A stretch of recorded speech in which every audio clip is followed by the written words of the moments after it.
Good evening everyone, कैसे हैं आप सब लोग। मेरा नाम है राहुल और मैं दूंगा आपको सीडीपी का प्रैक्टिस सेट।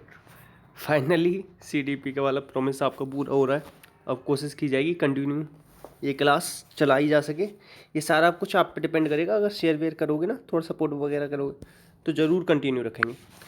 पहले क्वेश्चन से स्टार्ट करते हैं। विकास से रिलेटेड क्वेश्चन है कि विकास से संबंधित कौन सा सिद्धांत नहीं है। एक चीज़ याद रखना, विकास ना गर्भ से शुरू होता है, कब्र तक चलता है। ठीक है। एक चीज़ और याद रखना, विकास ना सामान्य से विशिष्ट की ओर चलता है। दो क्वेश्चन डायरेक्ट बता दिए मैंने आपको। तीसरा क्वेश्चन है विकास ना जीवन पर्यंत चलता है। ये क्वेश्चन तीनों पूछे गए बार बार। विकास की सटीक गति और प्रकृति जन्म के समय ही निर्धारित। देखो, गति थोड़ी ना बता सकते हो कि विकास कितनी गति से होगा, जल्दी बोलना सीखेगा नहीं सीखेगा, ये नहीं बता सकते। व्यक्ति अलग अलग गति से विकास करते हैं, सही बात है। कोई जल्दी बोलना सीख जाता है, कोई नहीं सीखता। कोई जल्दी चलना सीख जाता है, कोई नहीं सीखता। तुलनात्मक रूप से क्रमिक होता है, सही बात है। धीरे धीरे घटित होता है, सही बात है। ऐसा तो नहीं कि आज आप बच्चे और कल ही आप बूढ़े हो जाओ। आंसर आ जाएगा ए नहीं है। ठीक है।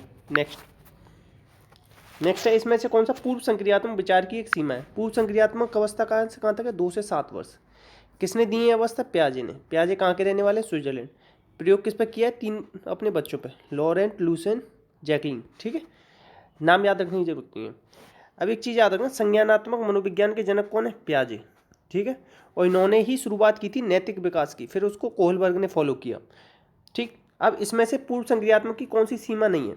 अनुत्क्रमणीयता, इरिवर्सिबिलिटी, ये तो सीमा है। ठीक। अब साइन और सिंबल्स, ये भी इसी में ही आते हैं, ये भी है। अहमता, ईगोसेंट्रिक, ये भी इसी में आता है, तो ये भी है। तो आंसर आ जाएगा बी से रिलेटेड नहीं है। ठीक है। नेक्स्ट, वह अवधि जो वयस्कावस्था के संक्रमण की पहल करती है। तो वयस्कावस्था किससे बाद आएगी? किशोरावस्था के बाद आएगी।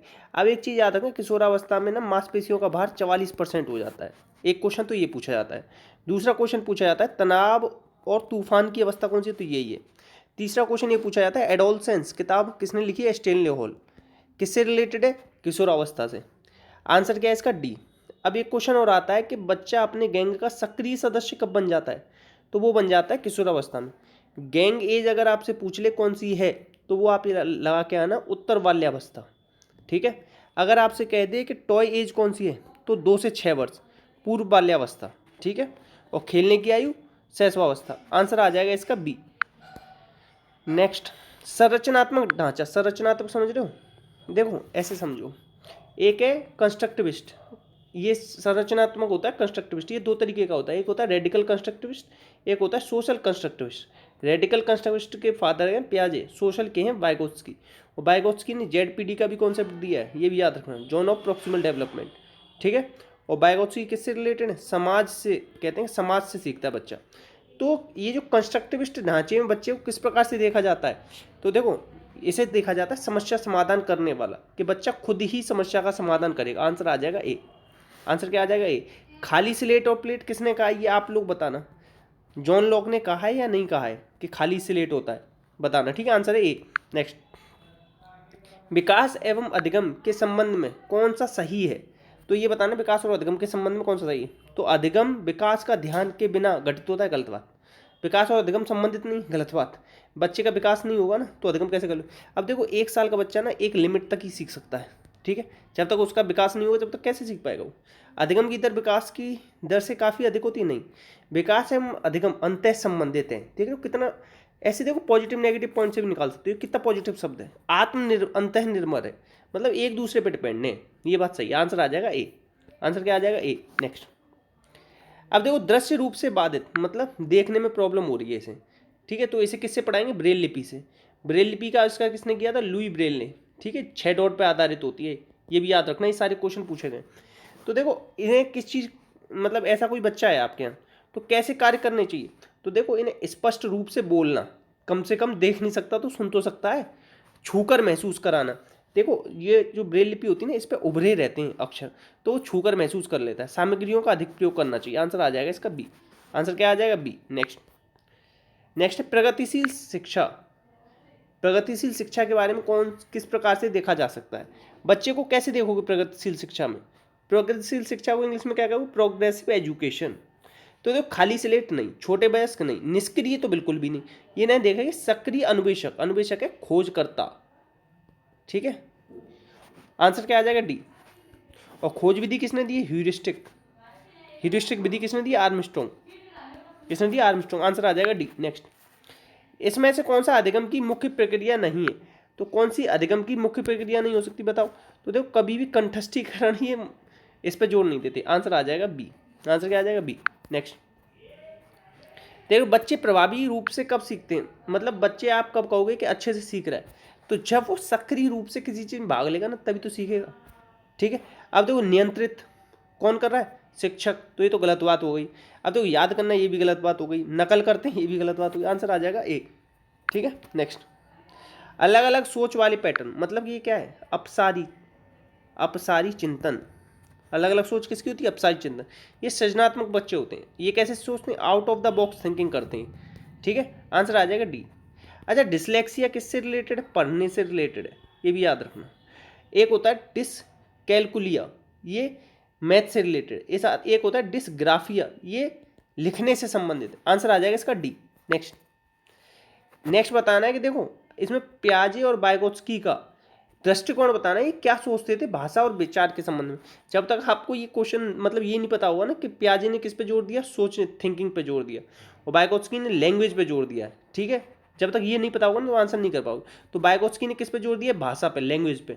ठीक है। और पियाजे ने किस पे दिया? विचार पे। पियाजे कहता है पहले विचार आता है फिर भाषा आती है, और वाइगोत्स्की कहता है पहले लैंग्वेज आती है फिर विचार आता है। आंसर आ जाएगा ए।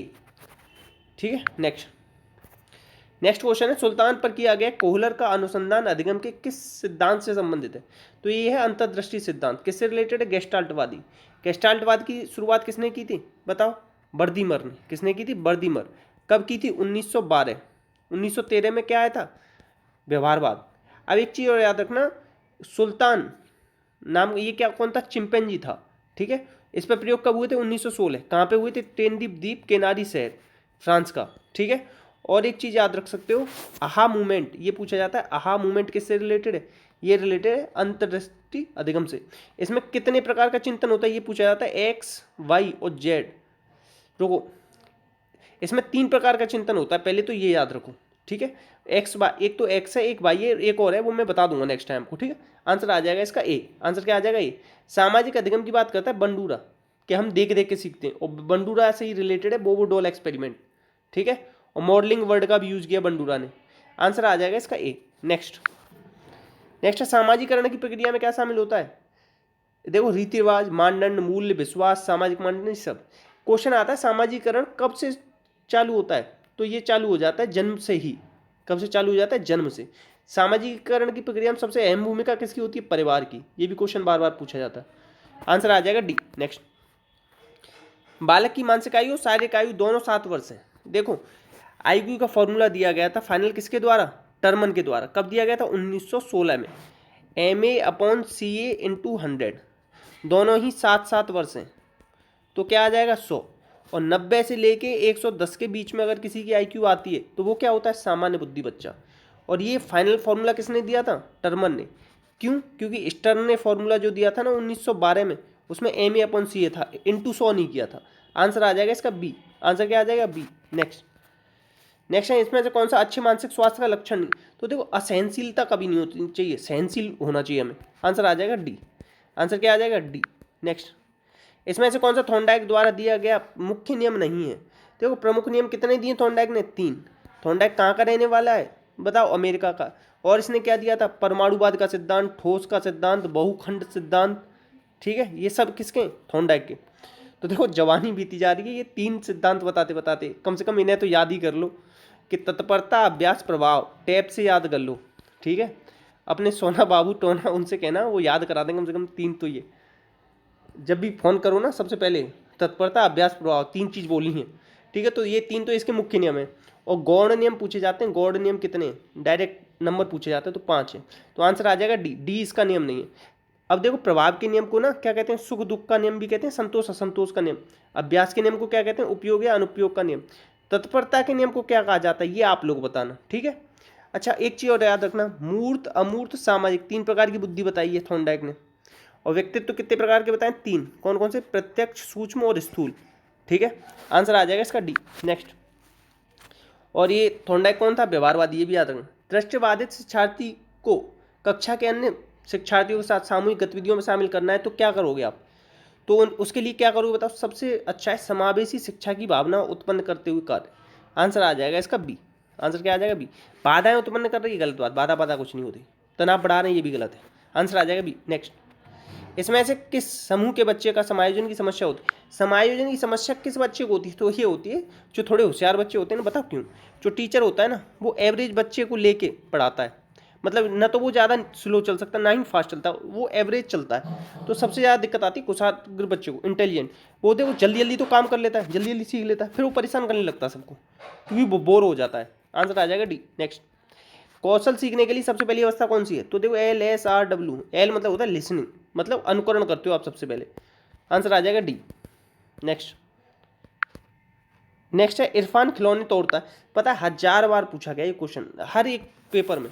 तो उसे कैसे देखोगे? अगर कोई बच्चा खिलौने तोड़ रहा है ना, तो ऐसा मत सोचना कि उसे खिलौने नहीं दोगे, कड़ी नज़र रखोगे, खिलौने नहीं तोड़ने, ऐसे। बच्चा जिज्ञासु है। बच्चा क्या माना जाएगा? जिज्ञासु। आंसर आ जाएगा सी। नेक्स्ट, सीखने के सिद्धांतों के संदर्भ में इसके फोल्डिंग, जब भी इसके फोल्डिंग दिख जाए ना, तो यहाँ पे एक चीज़ याद रखना, अस्थायी सहयोग वाला ढूंढ लेना। आंसर आ जाएगा ए। ये इसके फोल्डिंग टर्म तो ब्रूनर ने दिया है, ब्रूनर ने 3 स्टेप भी दिए, इनेक्टिव, आइकॉनिक, सिंबॉलिक, ठीक है। बट इसका यूज किसने किया है? इसका यूज किया है वाइगोत्स्की ने। आंसर आ जाएगा ए। जब भी इसके फोल्डिंग दिखे आपको अस्थायी सहयोग पर ध्यान देना है, ठीक है। नेक्स्ट, मैकडूगल के अनुसार पृथ्वी प्रत्येक मूल प्रवृत्ति का संबंध होता है संवेग से। कितनी मूल प्रवृत्ति बताई इन्होंने मूल प्रवृत्ति बताई 14। चेतना को इन्होंने बुरा शब्द कहा है। चेतना को क्या कहा है? बुरा शब्द। इनकी एक किताब का नाम है outline of psychology, outline of psychology, ठीक है, साइकोलॉजी, बी आंसर है इसका। नेक्स्ट, सामाजिकरण की प्रक्रिया में क्या शामिल नहीं है? तो क्या शामिल नहीं होता? आनुवंशिकता थोड़ी ना शामिल होगी। आनुवंशिकता किससे रिलेटेड है? गर्भ से रिलेटेड है, जीन से रिलेटेड। नेक्स्ट, जॉन डीवी द्वारा समर्थित लैब विद्यालय का उदाहरण कौन सा है? प्रगतिशील, प्रोग्रेसिव एजुकेशन पे बहुत जोर था किसका? जॉन डीवी का। जॉन डीवी के शिष्य का नाम क्या था? ये आप लोग बताना। मनोविज्ञान की पहली लैब 1879 में किसने खोली थी? विलियम वुंट ने। कहाँ? जर्मनी और लिप्जिंग में, ठीक है। आंसर आ जाएगा डी। नेक्स्ट है बाल केंद्रित शिक्षा में शामिल है, क्या होते हैं? बाल केंद्रित शिक्षा में शामिल हैं कौन? बच्चों के लिए हस्तपरक गतिविधियाँ। आंसर आ जाएगा ए। बच्चों को एक कोने में तो ही ना बैठाओगे, प्रतिबंधित प्रवेश भी नहीं दोगे, खेल शामिल नहीं होती, सब बेकार आंसर ऑप्शन है। अधिगमकर्ता केंद्रित विधि से आशय क्या होता है? अधिगमकर्ता केंद्रित वे विधियां जहां अधिगम में अधिगमकर्ता की पहल तथा प्रयास सम्मिलित होते हैं। सही बात। आंसर क्या आ जाएगा इसका? आंसर आ जाएगा ए। देखो परंपरागत मतलब तुम्हारे बाबा अम्मा ने जो पढ़ा है ना, उस तरह विधियों से पढ़ाओ, गलत बात। शिक्षक ही खुद कर लेगा सब कुछ, ये भी गलत बात। शिक्षक मुख्य पात्र होता है, ये भी गलत बात। देख रहे हो, अपने आप ही आंसर निकल जाएगा। प्रगतिशील शिक्षा में अपरिहार्य है कि कक्षा कक्ष कैसे होने चाहिए? लोकतांत्रिक होनी चाहिए।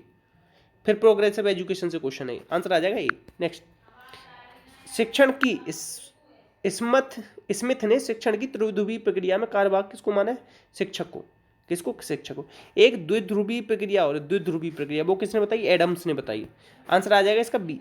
नेक्स्ट, अब देखो ये एक सेकंड, हाँ सही है। अब देखो एक मैथ का क्वेश्चन डाल दिया था, एक ही क्वेश्चन डाला, क्योंकि मैथ के ना क्वेश्चन मिल नहीं पाए अभी जल्दी से, फिर क्योंकि वीडियो भी बनानी थी और प्रॉमिस भी किया हुआ था आज आपको देनी है वीडियो। 20%, 60% और 10%, 60 और 20 80 और 10 90% खर्च कर दिया, बच कितना गया? 10%। 10% की वैल्यू कितनी दे रखी है? 30। तो ये पूछ रहा है कि पूरा वेतन कितना होगा? पूरा वेतन होता है 100%, जीरो बढ़ाया जीरो बढ़ाया, आंसर क्या आ जाएगा? ए, ठीक है। तो आपके लिए आज का होमवर्क है कि पावलव ने किस पे प्रयोग किया, स्किनर ने किस पे प्रयोग किया, थॉर्नडाइक ने किस पे प्रयोग किया। कंटिन्यू इनके तीनों के नाम लिख देना बस लाइन से कमेंट बॉक्स में, और प्लीज़ शेयर करना, सपोर्ट करना। वीडियो अच्छी लगी तो लाइक करना, जिससे कि कल से आपको कंटिन्यू वीडियो मिल सके, ठीक है। जय हिंद, जय भारत।